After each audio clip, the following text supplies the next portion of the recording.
Bypass surgery में block निकालते नहीं हैं, दैट इज़ ट्रूथ। वो कोई फोर्सेप्स से ब्लॉक आपको जो एंजियोग्राफी में बताए आपको बाईपास में ले जाने के लिए, वो निकालते नहीं हैं। वो रेडियल आर्टरी अथवा इंटरनल मेमोरी आर्टरी अथवा सेफेनस वेन को रिवर्स करके ब्लॉक के ऊपर और ब्लॉक के नीचे एक सादा लगाते हैं और लोकेलाइज ब्लड फ्लो बढ़ता है, बट हार्ट वीक हो जाता है because of heart lung machine पे हार्ट को ले जाते हैं और मिकास पद्धति is not successful. So minimal invasive coronary bypass is not successful. और दूसरा, बाईपास में क्या करामत होती है कि जो चेता तंतु मगज में पेन के सेंसेशन ले जाता है उसको काट देते हैं, तो आपको चेस्ट में पेन नहीं होगा, लेकिन आपका हार्ट वीक होता जाएगा। आप देखना बाईपास के पेशेंट्स को, उनका हार्ट वीक धीरे धीरे धीरे धीरे तीन चार साल में वीक होता जाएगा, because you doesn't feel pain, because चेता तंतु जो pain sensation system has been cut out. On the contrary, ECP treatment में आपको जो डेड सेल्स में पेन नहीं होता है, तो सेल्स को vascular growth factor, stem cell, progenitor cell, nitrous oxide द्वारा वेसल्स नई डेवलप होती है, कैपिलरीज बनती है, एंजियोजेनेसिस, आर्टियोजेनेसिस होता है और ब्लॉक वाली आर्टरी के आसपास एक नया नेटवर्क तैयार हो जाता है और कल्पिट वेसल्स ओपन होती है। तो आपको जो डेड सेल्स है वो जीवित होते हैं, तो जीवित वस्तु में पेन होता है। तो धीरे धीरे धीरे जैसे ECP चलती है, हफ्ते में 5 दिन का कोर्स होता है 1 कलाक का, ऐसे 7 वीक आपको लेना होता है, मीन्स 35 आवर्स आपको लेना होता है।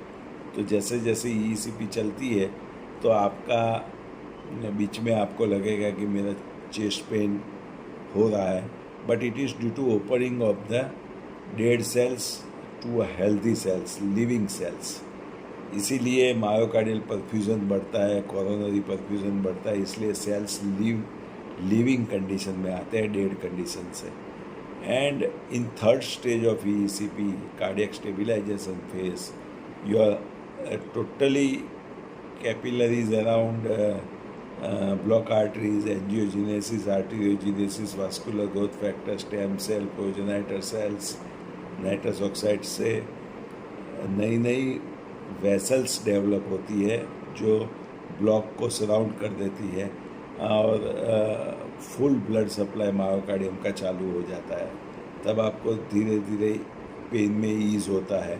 साथ में एलोपैथी दवा तो लेना है as per clinical guidance, but ECP में एक चीज़ क्लियर है कि उसमें रीस्टिनोसिस का चांस बिल्कुल नहीं है, क्योंकि आप कोई फॉरेन बॉडी डालते ही नहीं। जैसे बाईपास में स्टिच लिया तो वहाँ 10 टाइम जल्दी ब्लॉकेज होता है। स्टेंट में क्या है, इमरजेंसी के 6 कलाक के बिना स्टेंट डलाया तो आपको 2 साल में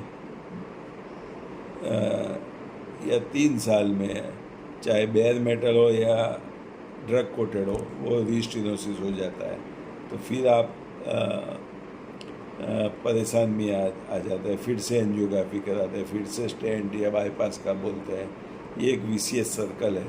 तो ECP में क्या है कि it is a totally working with cardiac cycle. So angiogenesis, arteriogenesis होता है जो मैंने अगले वीडियो में बताया, और कार्डियक आफ्टर लोड कम होता है तो हार्ट का पंपिंग बढ़ता है, कोरोनरी परफ्यूजन बढ़ता है, नई वेसल्स डेवलप होती है और कल्पिट वेसल्स भी खुलती है। तो ECP डेड सेल्स को जीवंत बनाती है, जबकि बाईपास सर्जरी में धीरे धीरे आपका भले पेन गायब हो, लेकिन धीरे धीरे आपका हार्ट वीक होता जाता है, because they have cut the चेता तंतु that sending pain impulse to the mind. So be careful while going for any surgical intervention, क्योंकि अब नई नई प्रोसीजर्स आई है और मेडिसिन्स भी बहुत बढ़िया आई है। तो सर्जिकल इंटरवेंशन या stenting in stable condition is not advisable at all. Thank you very much.